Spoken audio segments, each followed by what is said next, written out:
by discovery of neutron. Last class में discovery of proton और आगे क्लास में discovery of electron देखी है डिस्कस करेंगे. एटम उनजा या एटम जी जेका कंपोजिशन हूंदी आहे त उन में टे फंडामेंटल पार्टिकल्स मौजूद हूंदा आहिनि, इलेक्ट्रॉन, प्रोटॉन ऐं न्यूट्रॉन. हाणे हिते असां पूरा डिस्कवरीज कयूं पिया.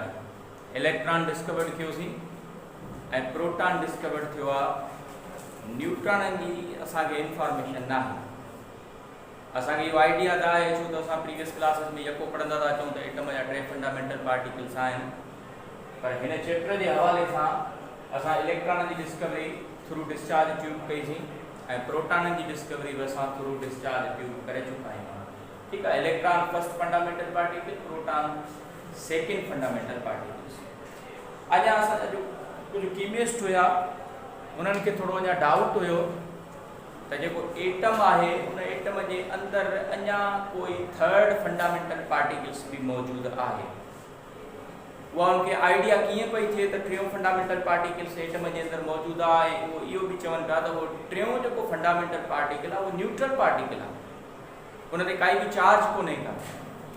जस्ट सपोज फॉर एग्जांपल तव्हां ॾिठो आहे त जेको एटम हूंदो आहे उन एटम में हिकिड़ो न्यूक्लियस आहे ऐं एटम जे अंदर हिकिड़ो थींदो आहे एक्स्ट्रा न्यूक्लियस.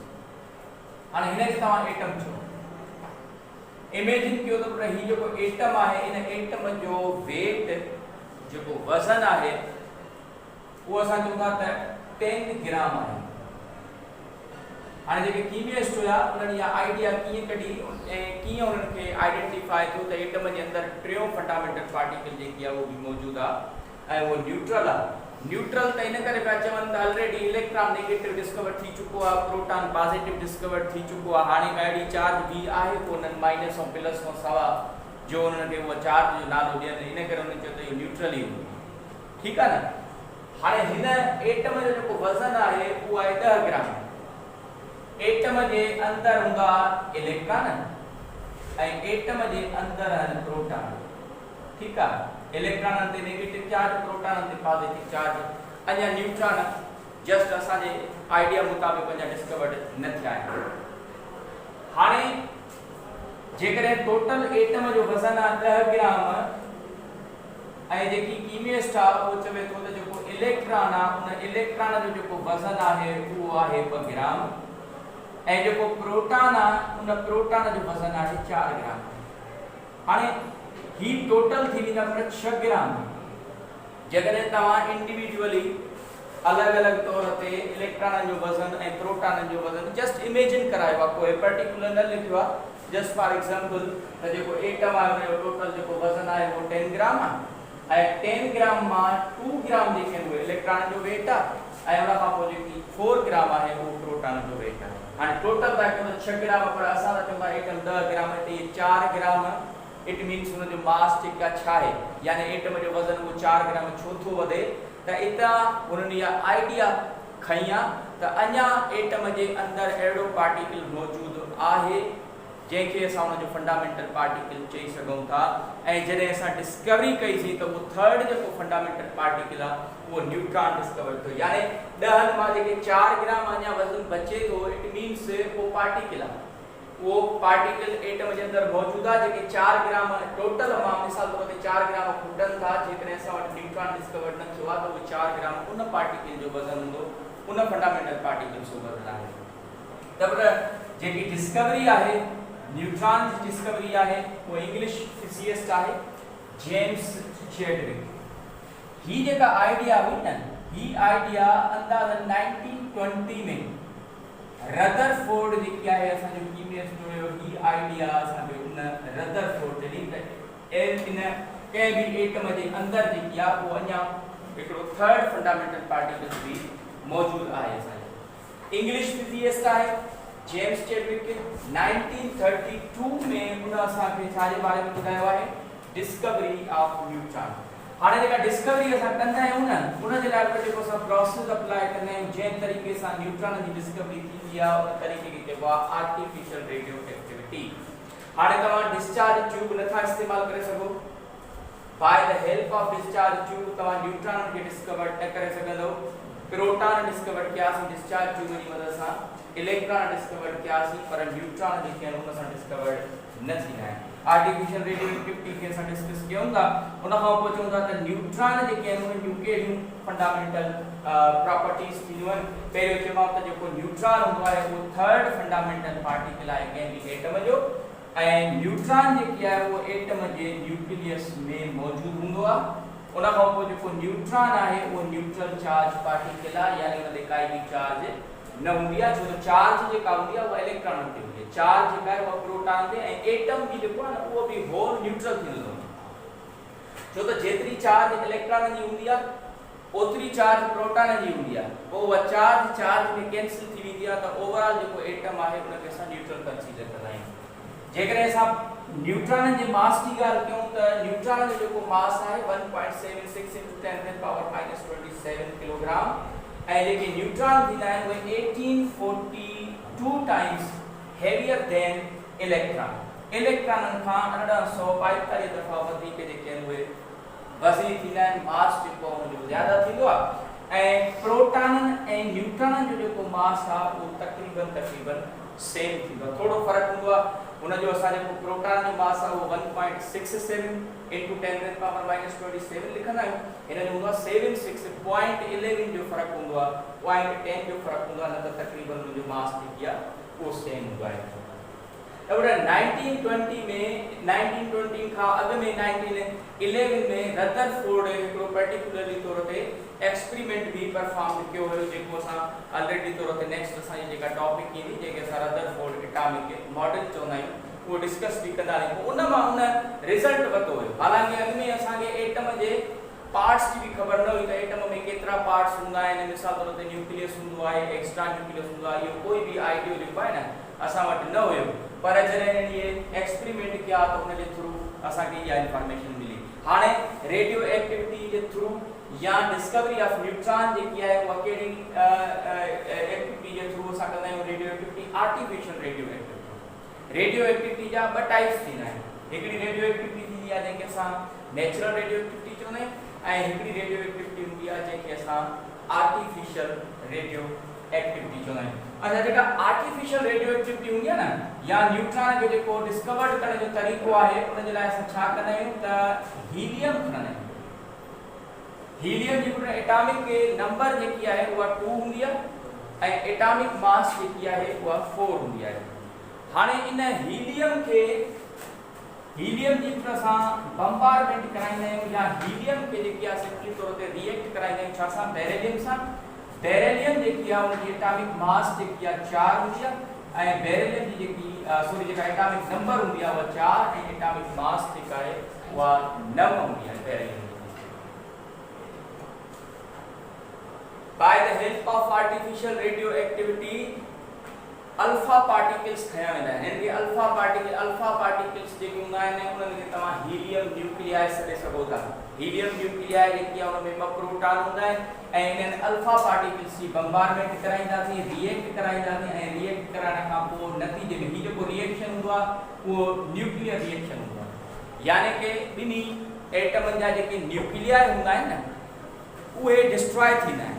जॾहिं ॿिनि एटमनि जा न्यूक्लियाई डिस्ट्रॉय थींदा त पोइ उन्हनि मां हिकिड़ो थर्ड एलिमेंट जेकी आहे उहो असांजो, ऐं हिकिड़ा रेज इमिट थींदा जिन रेज खे असां सिंपली तौर ते न्यूट्रॉन सॾींदा आहियूं।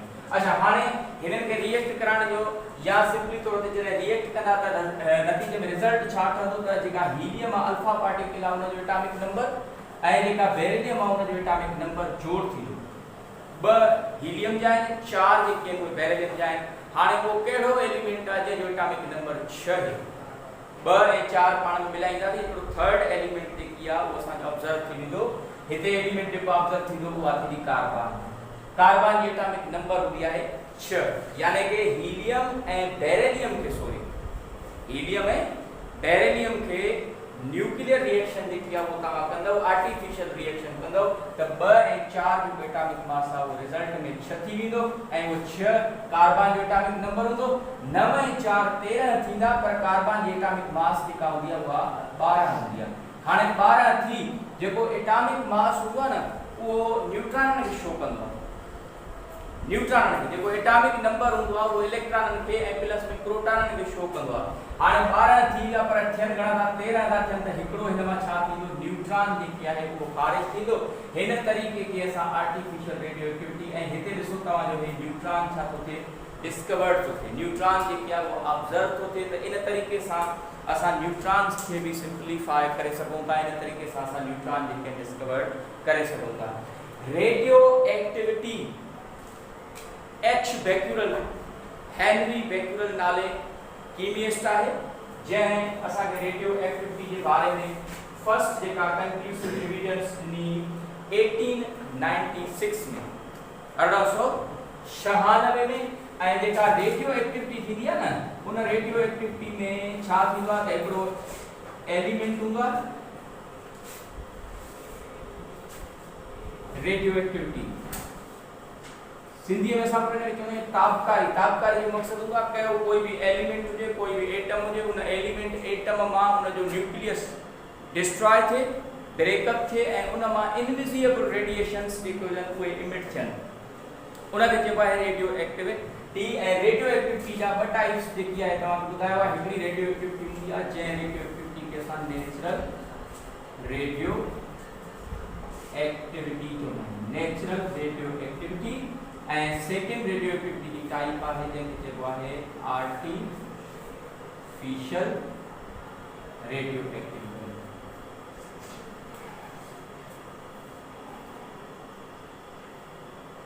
रेडियोएक्टिविटी या spontaneous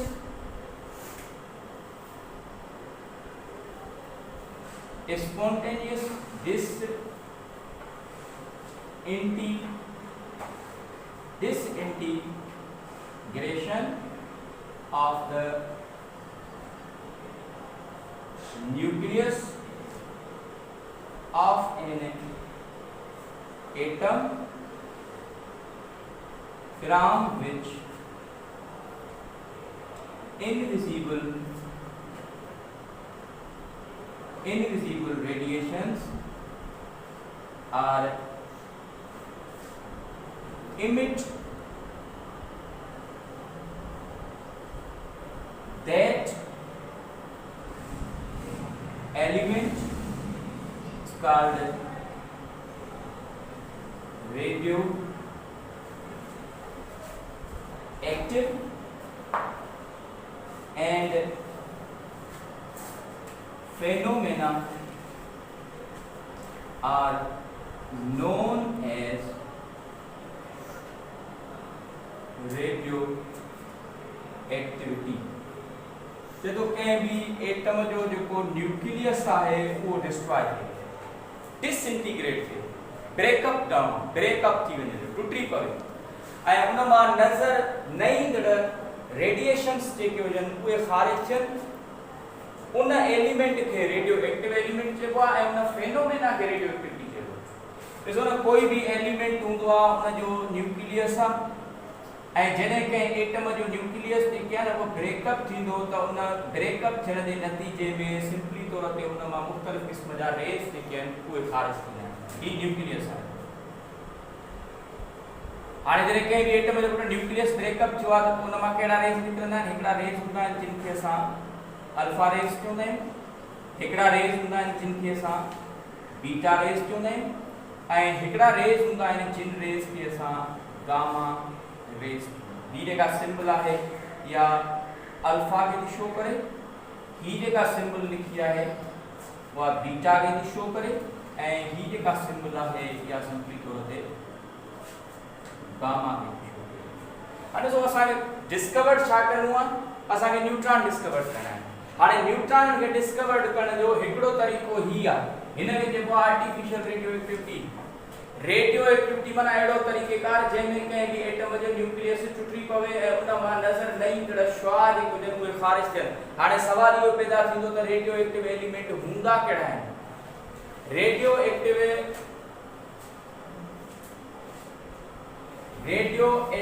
element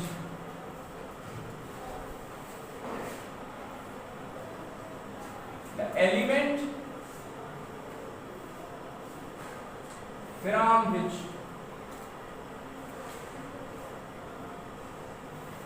from which radiations are emitted called radioactive element. And radioactive elements उन्हनि खे चयो वेंदो आहे जिन एलिमेंट्स जी एटॉमिक नंबर जेका हुजे, एटॉमिक नंबर किथां खां केसि ताईं हुजे 82 खां 92 ताईं हुजे, तो उन्हनि एलिमेंट्स खे रेडियोएक्टिव एलिमेंट चयो वेंदो आहे। ऐं रेज छो निकिरंदा आहिनि, छाजे करे त एटम जो जेको न्यूक्लियस आहे उहो हेवियर थी वेंदो आहे। जीअं एलिमेंट जो एटॉमिक नंबर वधंदो वेंदो न, जीअं एलिमेंट जो एटॉमिक मास वधंदो वेंदो, त ईअं एलिमेंट जे अंदर इलेक्ट्रॉन जो तादाद, प्रोटॉन जो तादाद ऐं उन जे न्यूक्लियस में न्यूट्रॉन जो तादाद जेकी आहे उहो इंक्रीज थी वेंदो आहे। हाणे एटम जे न्यूक्लियस में जेको वेट हूंदो आहे उहो न्यूक्लियस में समायल हूंदो आहे। हाणे जॾहिं न्यूक्लियस में समायल हूंदो त पोइ न्यूक्लियस में समायल हुजण खां बाद में कंडीशन इहा थींदी त तव्हांजी जेकी न्यूट्रॉन आहिनि, जेकी सिंपली तौर ते असांजा प्रोटॉन आहिनि, उन्हनि जे वज़न जे हिसाब सां हूंदो। त बेटा जेतिरा न्यूट्रॉन घणा, जेतिरा प्रोटॉन घणा, ओतिरो एटम जो वेट जेको आहे उहो इंक्रीज थींदो वेंदो आहे। ऐं जेतिरो एटम जो वेट इंक्रीज थींदो वेंदो आहे त एटम जी जेका न्यूक्लियस हूंदी आहे उहा माना ईअं करे सम्झो त ब्रेकअप थींदी वेंदी, पोइ उन मां इनविजिबल रेडिएशंस जेके आहिनि उहे इमिट थी सघनि था। त रेडियो एक्टिव एलिमेंट्स उन्हनि खे चइबो जिन मां रेडिएशंस इमिट थियनि। ऐं हिकिड़ा एलिमेंट हूंदा आहिनि जिन एलिमेंट्स खे नॉन रेडियो एक्टिव चइबो आहे। Non radioactive element, non radioactive element the element from which radiations are not emitted is called non-radioactive elements. And non-radioactive elements उन एलिमेंट्स के तुंदा थी जिन एलिमेंट्स की एटॉमिक नंबर 1 खां वठी 81 ताईं, 1 खां वठी 81 ताईं जेके एलिमेंट्स आहिनि जिनजी एटॉमिक नंबर हूंदी उन्हनि खे नॉन रेडियोएक्टिव चइबो आहे। पोइ उन्हनि नॉन रेडियोएक्टिव एलिमेंट्स खे तव्हां रेडियोएक्टिव एलिमेंट बणाए सघो था। उन जे लाइ जेको तरीक़ो इख्तियार कबो आहे उहा हूंदी आहे आर्टिफिशियल रेडियो एक्टिविटी। माना नॉन रेडियोएक्टिव एलिमेंट आहे न, उनखे रेडियोएक्टिव करणो आहे त पोइ असां छा कंदा आहियूं, आर्टिफिशियल रेडियो एक्टिविटी उन रेडियो एक्टिविटी खे चइबो आहे जंहिंमें कोई भी एलिमेंट जेको हुजे वो नॉन रेडियो एक्टिव हुजे, made radioactive by the bombardment of alpha particles, by the bombardment of helium nuclei. उनखे छा सां हीलियम न्यूक्लियाई सां जेकी आहे रिएक्ट कराइबो। ही जेको रिएक्शन हूंदो न, हिन रिएक्शन खे न्यूक्लियर रिएक्शन चइबो आहे। न्यूक्लियर रिएक्शन उन रिएक्शन खे चइबो आहे जंहिंमें एटम जो न्यूक्लियस इन्वॉल्व थिए ड्यूरिंग केमिकल रिएक्शन, उनखे न्यूक्लियर रिएक्शन चइबो आहे। न्यूक्लियर रिएक्शन जा भी वरी क़िस्म हूंदा आहिनि, हिकिड़ो न्यूक्लियर फिशन रिएक्शन हूंदो आहे, हिकिड़ो न्यूक्लियर फ्यूअल रिएक्शन जेकी आहे थींदो आहे। त न्यूक्लियर रिएक्शन उन रिएक्शन खे चइबो जंहिंमें एटम जो जेको न्यूक्लियस आहे उहो इन्वॉल्व थिए, न्यूक्लियस जेकी आहे उहो ब्रेकअप थी वञे। ऐं हाणे हिते तव्हां अल्फा पार्टिकल्स जे लाइ छा खणी आहे, हीलियम जेकी आहे उहा खणी आहे। बेरिलियम सां था इंटरेक्ट करायूं, रिएक्ट करायूं त उन मां छा ठहियो, कार्बन ठहियो। हाणे ही जेको कार्बन एलिमेंट आहे इहो तव्हांजो रेडियोएक्टिव एलिमेंट कंसीडर थींदो। ऐं हिते छाजी डिस्कवरी थी आहे, न्यूट्रॉन। ही जेके आहिनि हितां रेस थींदा आहिनि ऐं हाईली पेनिट्रेटिंग रेस जेके आहिनि उहे निकिरंदा आहिनि। हाईली पेनिट्रेटिंग रेस असां उन रेस खे चवंदा आहियूं जेके कंहिं बि शइ मां पास आउट थी वञनि। हिन जा मिसाल तौर ते पेपर मां पास आउट थी वञनि, इएं जेको आहे गिलास वग़ैरह हुजे उन मां पास आउट थी वञनि, अहिड़ी का मिसाल तौर ते सॉलिड बॉडी हुजे उन मां बि जेके आहिनि पास आउट थी वञनि त उनखे असां पेनिट्रेटिंग रेस चवंदा आहियूं। ऐं ही न्यूट्रॉन जेकी आहे उहो असांजी डिस्कवर थियो हिन तरीक़े सां। इन तरीक़े खे आर्टिफिशियल रेडियो एक्टिविटी चइबो आहे। माना non radioactive element made radioactive by the bombardment of alpha particles, ठीकु आहे न, इनखे चइबो आहे आर्टिफिशियल रेडियो एक्टिविटी। बाक़ी नेचुरल रेडियो एक्टिविटी उन रेडियो एक्टिविटी खे चइबो जंहिंमें कंहिं बि एटम जो न्यूक्लियस अल्टीमेटली तौर ते ब्रेकअप थींदो ऐं उन मां अल्टीमेटली तौर ते रेज़ निकिरंदा ऐं उहे एलिमेंट ही हूंदा आहिनि। हिननि एलिमेंट्स में जेका रेडियो एक्टिविटी थींदी आहे न उहा आर्टिफिशियल रेडियो एक्टिविटी थींदी आहे जिन जो एटॉमिक नंबर 82 खां 92 ताईं हूंदो आहे। त हाणे रेडियो एक्टिविटी जी डेफिनेशन भी लिखी है, रेडियो एक्टिव एलिमेंट जी भी लिखी है, नॉन रेडियो एक्टिव एलिमेंट्स जी भी लिखी है, उन खां पोइ थोड़ो आर्टिफिशियल रेडियो एक्टिविटी जी भी तमाम डेफिनेशन लिखी छॾियो। Artificial radio activity, so the non radioactive element made radioactive by the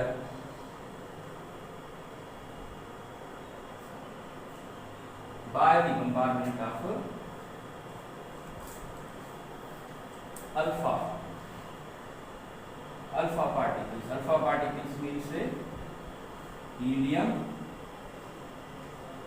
nuclei made radioactive. So the non-radioactive element made radioactive by the bombardment of alpha particles, helium nuclei, is called artificial radioactivity. And natural radioactivity, the spontaneous disintegration of the nucleus of an atom from which invisible radiations are emitted ultimately लफ्ज़ इस्तेमाल करो। ultimately जो मकसद है पंहिंजो पाण अज़खुद उन मां रेज़ जेके आहिनि उहे इमिट थियनि, त अहिड़े क़िस्म जी रेडियोएक्टिविटी खे असां नेचुरल या आम जेका असां डेफिनेशन लिखूं था इहा असांजी नेचुरल रेडियोएक्टिविटी हूंदी आहे ऐं उहा हिननि एलिमेंट खे फॉलो कंदी, जिन जो एटॉमिक नंबर 82 खां 92 ताईं हूंदो। बाक़ी आर्टिफिशियल रेडियोएक्टिविटी में तव्हां कोई भी एलिमेंट जेकी आहे उहो खणो। जस्ट फॉर एग्जांपल जेकॾहिं असां अदर एग्जांपल ॾियूं ऐं अदर एग्जांपल में हीलियम जेकी आहे उहा एज अ सिंपली तौर ते अल्फा पार्टिकल्स असां खणंदासीं ऐं हीलियम खे तव्हां रिएक्ट करायो बोरान सां। बोरान जी एटॉमिक नंबर 5 हूंदी आहे ऐं बोरान जेकी आहे उनजी एटॉमिक मास जेका आहे उहा 11 हूंदी। 5 ऐं 2 घणा थी वेंदा 7। हाणे 7 कहिड़ो एलिमेंट आहे? नाइट्रोजन आहे, जंहिंजी एटॉमिक नंबर 7 हूंदी आहे ऐं हिनजी एटॉमिक मास घणी हूंदी आहे 14 हूंदी आहे। हाणे 4 ऐं 11 घणा थी वेंदा 15 थींदा, पर 14 खां पोइ हिन मां छा थींदो आहे? न्यूट्रॉन जेकी आहे उहो ख़ारिज थींदो आहे। हीउ तरीक़ो आहे न्यूट्रॉन खे डिस्कवर करण जो। अॻु में त असां जेके आहिनि इलेक्ट्रॉन प्रोटॉन त असां छाजे थ्रू पिया कयूं? डिस्चार्ज ट्यूब जे थ्रू पिया कयूं न, पर हाणे असांखे जेके न्यूट्रॉन डिस्कवर करणा आहिनि उहे by the help of artificial radioactivity. Artificial radioactivity माना कंहिं बि नॉन रेडियोएक्टिव एलिमेंट खे रेडियोएक्टिव बनाइण चाहियो था त पोइ अल्फा पार्टिकल सां उनजी बम्बारमेंट कराईंदो, यानी कि न्यूक्लियर रिएक्शन कराईंदो। हे अल्फा पार्टिकल हीलियम न्यूक्लियाई खे अल्फा पार्टिकल सॼो वेंदो आहे। हाणे तव्हां बोरान खई आहे, तरीक़ेकार छा आहे त जेको एटॉमिक नंबर आहे ॿिन्ही जो उहो जोड़ कंदासीं ऐं पोइ असां आइडिया लॻाईंदासीं त कहिड़े एलिमेंट जो एटॉमिक नंबर आहे। मिसाल 2 ऐं 5 नाइट्रोजन जो एटॉमिक नंबर थी वियो 7 ऐं उनजी एटॉमिक मास हूंदी आहे 14। हाणे 11 ऐं 4 थी वेंदा 15, त 15 न लिखबा, उनजा 14 लिखबा, बाक़ी उन मां न्यूट्रॉन जेकी आहे उहो ख़ारिज थी वेंदो। एटॉमिक मास जी सूरत में छा हूंदा आहिनि? न्यूट्रॉन हूंदा आहिनि। बाक़ी एटॉमिक नंबर जे सूरत में छा हूंदा आहिनि? इलेक्ट्रॉन ऐं प्रोटॉन जेकी आहे उहो मौजूदु हूंदा आहिनि। हिन तरीक़े हाणे नेक्स्ट जेकी असां इंशाल्लाह क्लास कंडक्ट कंदासीं उन में असां कोई भी रेडियो एक्टिव एलिमेंट खणंदासीं ऐं उन रेडियो एक्टिव एलिमेंट खे एक्सपेरिमेंटली तौर ते प्रूफ कंदासीं त उन मां रेज अच्छा तव्हां रेडियो एक्टिविटी जे थ्रू बि न्यूट्रॉन डिस्कवर्ड थियनि था। हिकिड़ो आर्टिफिशियल वे आहे, ॿियो तव्हांजी जेका नेचुरल रेडियोएक्टिविटी आहे उन जे थ्रू बि तव्हांखे इन्हनि रेज जी जेकी आहे उहा आइडेंटिफिकेशन थी वेंदी। त अॼु जेको क्लास आहे हुन में असां छा कई आहे? डिस्कवरी ऑफ न्यूट्रॉन कई आहे। इंग्लिश फिजिसिस्ट आहे जेम्स चेडविक 1932 में, पर हिनजी आइडिया 1920 खां रदरफोर्ड जेकी आहे उन ॾिनी ऐं उनजे चवणीअ मुताबिक़ त हिकिड़ो एटम आहे उनजो वज़न 10 ग्राम आहे, पर जॾहिं असां इलेक्ट्रॉन प्रोटॉन जो वज़न था कयूं त इलेक्ट्रॉन जो वज़न 2 ग्राम थो थिए ऐं प्रोटॉन जो वज़न 4 ग्राम थो थिए, त बाक़ी 4 ग्राम काॾे था वञनि या 4 ग्राम उहो वज़न काॾां थो अचे? इट मीन्स अञा हिनजे अंदरि हिकिड़ो ॿियो पार्टिकल मौजूदु आहे। पोइ हुनजी ऑब्जर्वेशन कई ऐं थर्ड फंडामेंटल पार्टिकल जेकी आहे उहो न्यूट्रॉन। छो त प्रोटॉन ऐं न्यूट्रॉन जो मास माना हिकु जेतिरो हूंदो आहे। पोइ 4 ग्राम प्रोटॉन जो आहे त 4 ग्राम न्यूट्रॉन जो थींदो त इज़ इक्वल टू जेकी आहे 10 थी वेंदो आहे।